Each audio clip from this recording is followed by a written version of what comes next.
नमस्कार। इन खबर में आपका स्वागत है। ओपी राजभर नए नए दोबारा कैबिनेट मंत्री बने हैं, उत्तर प्रदेश में है।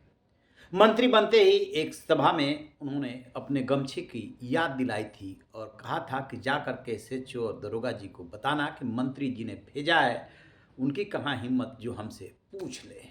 लेकिन इसी बीच राजभर परिवार में एक ऐसा कांड हो गया है कि पूरा सूबा हिल गया है। मामला है संत कबीर नगर के खलीलाबाद के दीघा का। नंदिनी राजभर की जान चली गई है।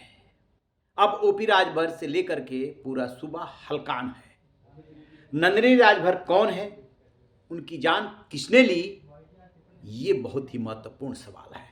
दरअसल दीघा की रहने वाली नंदिनी राजभर के चचेरा ससुर हैं बालकृष्ण। ये राजभर का परिवार है। 29 फरवरी को उन्होंने अपनी जिंदगी खत्म कर ली थी।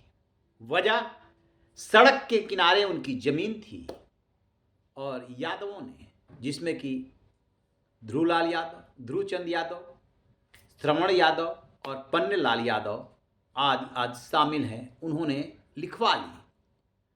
शराब के नशे में लिखवाई गई, पूरे पैसे का भुगतान नहीं हुआ।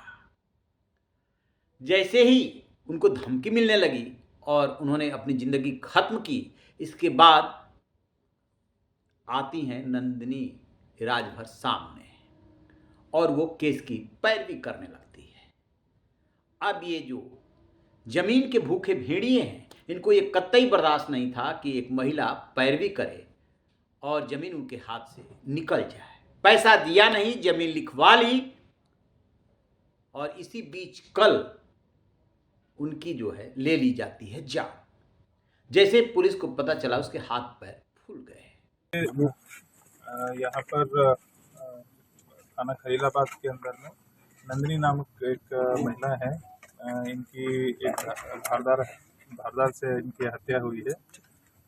घटना करीब 3 बजे के आसपास की है। पुलिस को सूचना मिली। पुलिस को सूचना मिलने के उपरांत यहाँ पर इमीडिएटली पहुँचने के उपरांत यहाँ पर फील्ड यूनिट सीनियर ऑफिसर्स आए हैं और तहरीर लेकर इसमें अग्रिम कार्रवाई की जा रही है। सर मामला सर क्या सामने आया सर?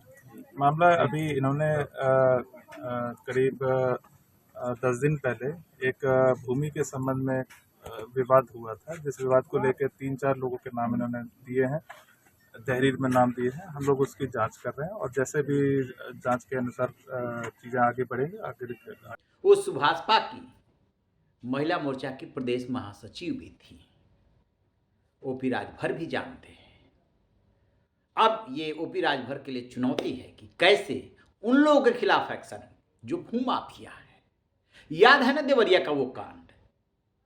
कौन लोग थे? ऐसे ही दबंग लोग थे। इस मामले में भी वही दबंग लोग हैं।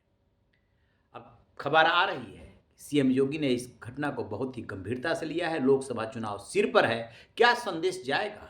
क्या अभी भी भूमाफिया राज कहीं ना कहीं चल रहा है? उनका मन कैसे इतना बढ़ा कि बिना पैसे दिए आपने लिखवा लिया और जब वो आनाकानी करने लगे तो आप धमकी देने लगे और ज़मीन कहीं हाथ से न निकल जाए। उनकी बहू रिश्ते में जो लगी नंदिनी राजभर, उन्होंने पैरवी शुरू की तो फिर आपने उनकी भी जान ले ली।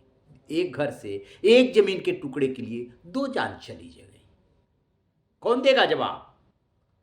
अब इस सिलसिले में 5 लोग नामजद किए गए हैं, जिसमें से 3 को गिरफ्तार कर लिया गया है। देखने वाली बात यह है कि सभी आरोपियों की गिरफ्तारी कब तक होती है और उनकी पहचान करके और उनका ऐसा कितने मामलों में हाथ रहा है, कैसा रिकॉर्ड रहा है, इसकी जांच पड़ताल होनी चाहिए। और उनकी जगह जेल में है, लिहाजा जल्दी से जल्दी उन्हें जेल भेजा जाना चाहिए।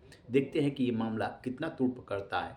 इसमें अपडेट मिलेगा, आपसे साझा करेंगे। रहिए बेखबर, देखते रहिए इन खबर।